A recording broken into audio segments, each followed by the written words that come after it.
Have you ever argued with an AI at 2 in the morning and felt like it was kind of winning? It writes your emails, explains quantum physics, helps with homework, and sometimes sounds more confident than that one friend who's pretty sure about everything.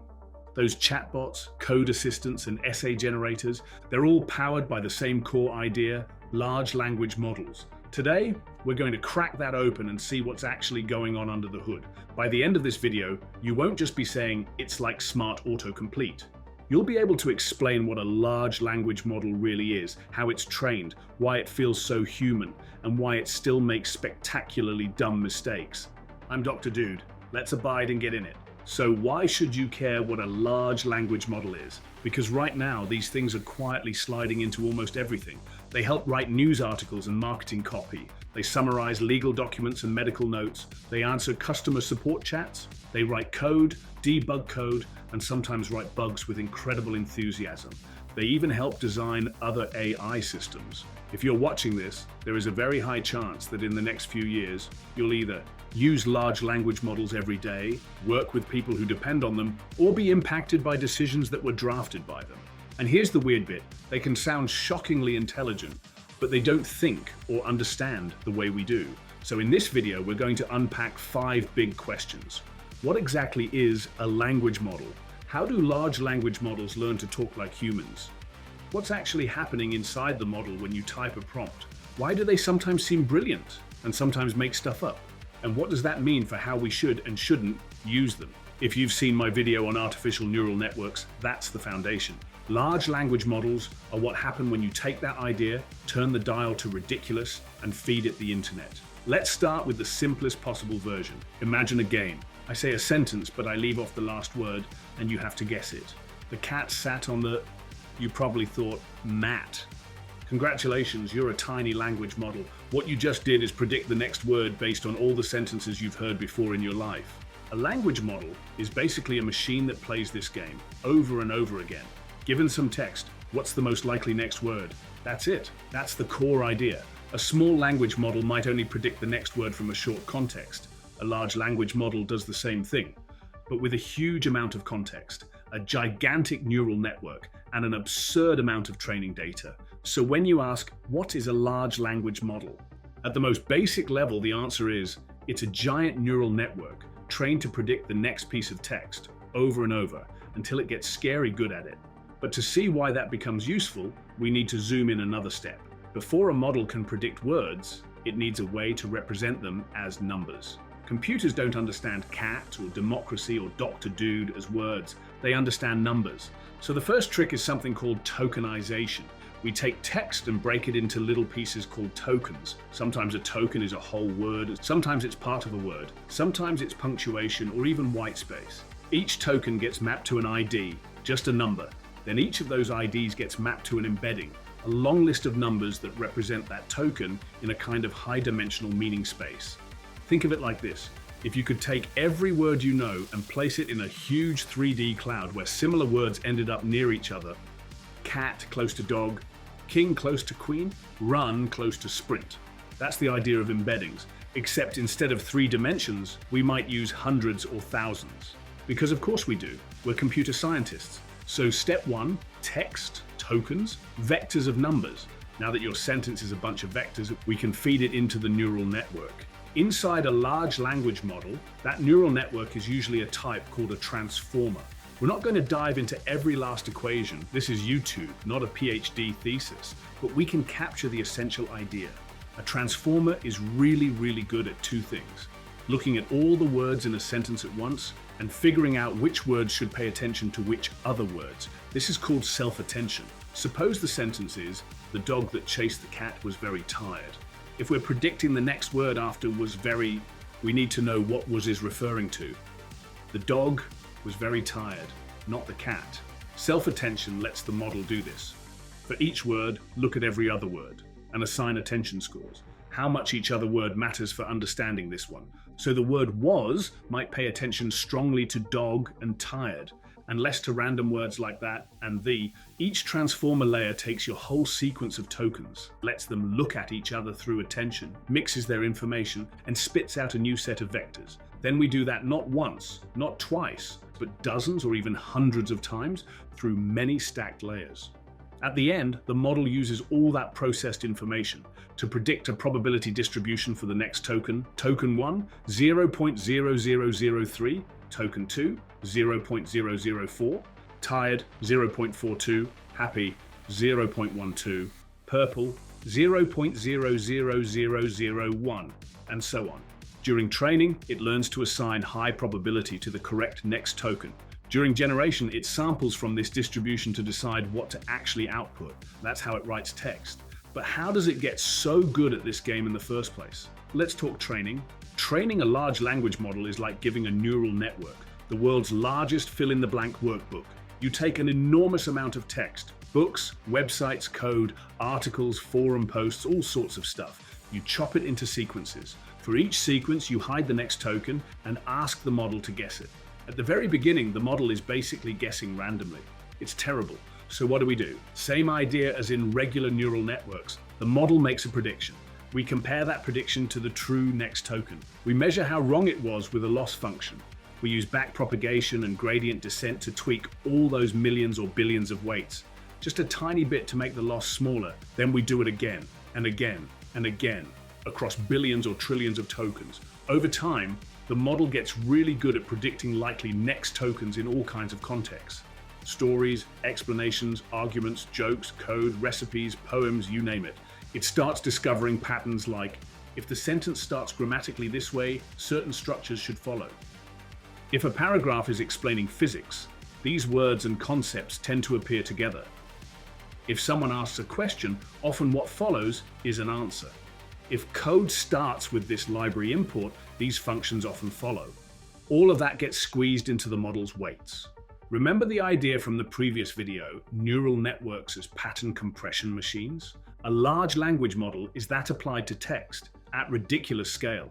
It doesn't store a giant table of all the sentences it's seen. Instead, it compresses patterns of language into its parameters. That's how it can generalize. When you ask it something it's never seen before, it can still generate a plausible answer by remixing patterns it learned during training. So now we have a model that takes in a sequence of tokens, uses attention and many layers of processing to understand context, and outputs probabilities for what comes next. How does that turn into a chatbot that feels like you're having a conversation?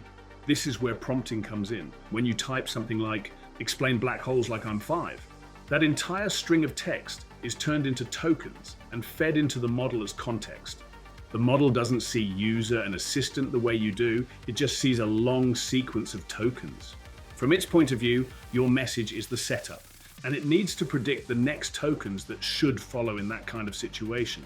If it has seen a lot of examples of Q&A, tutorials, or dialogue, its internal patterns are something like, when a message looks like a question, what usually comes next looks like an answer. So it generates something that fits that pattern. If you say, you are a helpful science explainer named Dr. Dude, answer in a fun, clear way. You are shaping the context and instructing the model's behavior through text. The wild thing is, the model doesn't actually know what helpful or science or fun are in any deep sense. It only knows that in training, when the text before looked like that, the text after tended to have certain properties. So it attempts to continue in that style. When you see the model shift tone because of your prompt, you're watching it slide into different regions of its internal pattern space, based on how you talk to it.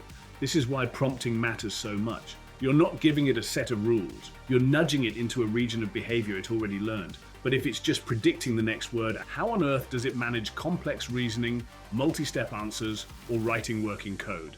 Here's where it gets really interesting. When you train on massive amounts of text and your model is large enough, you get something called emergent behavior. The model wasn't explicitly told, here's how to solve math problems. Here's how to code. Here's how to write a persuasive argument. It was simply trained to predict the next token. But because a lot of the text in its training data contains examples of math solutions, code, arguments, and step-by-step reasoning, it begins to pick up those patterns too. It starts to model not just what words come next, but patterns of thought that show up in text. If someone asks a hard question, an explanation often unfolds in a sequence of reasoning steps. If a function is defined in code, certain lines usually follow to use that function. If a mystery story begins a certain way, certain types of twists are more likely later. From the outside, it looks like the model is thinking.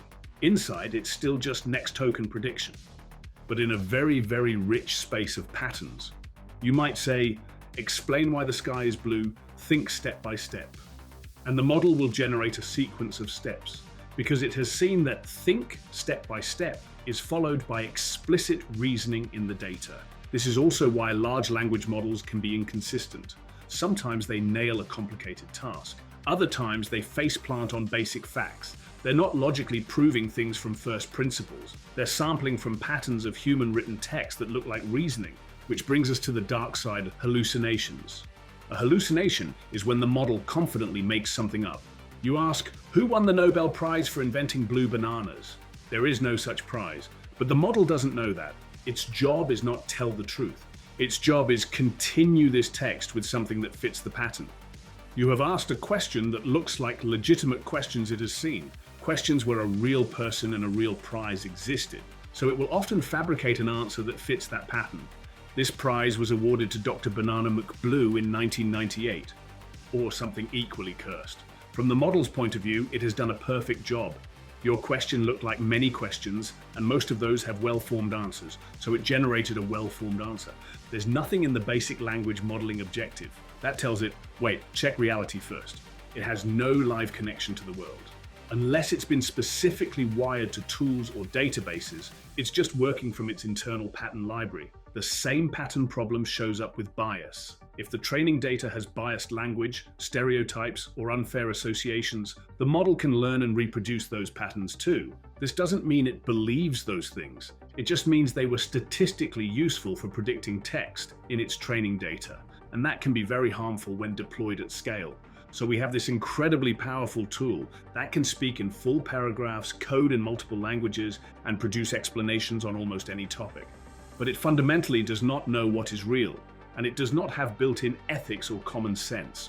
Those have to be layered on using extra training, guardrails, and careful design, which leads us to the big realization. Here's the key insight I want you to walk away with. A large language model is not a digital brain.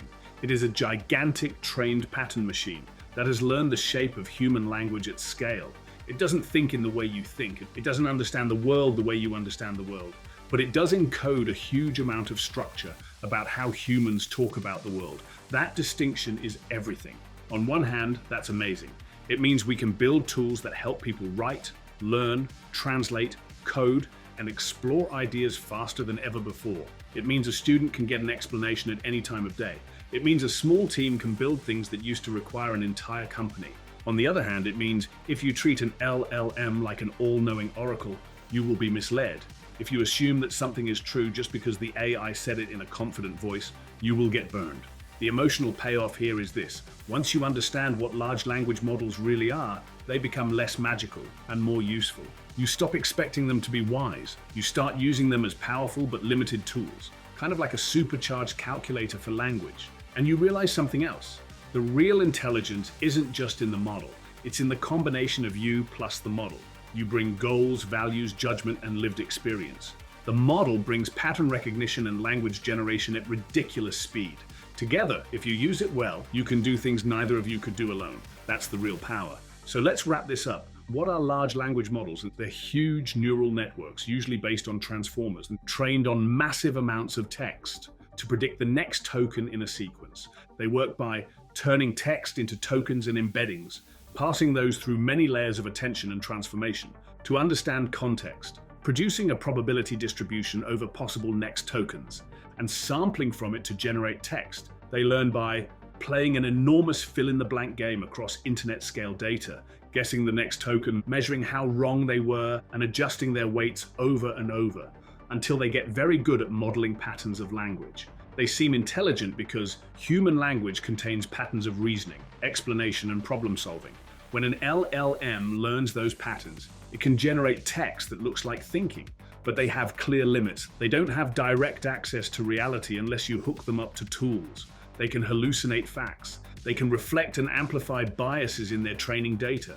They don't actually understand in the human sense. And that brings us to you. If you've watched this far, you now understand large language models better than most people using them. You know, they're not magic. You know, they're not evil brains. You know, they're powerful pattern machines.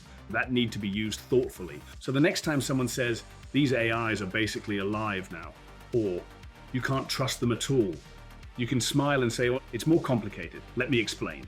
If you enjoyed this, hit subscribe, give the video a like, and tell me in the comments which moment made your brain go, whoa, this video really tied the room together. I'm Dr. Dude. Thanks for hanging out with me, and I'll catch you in the next one, where we will look in more detail at these AI tokens.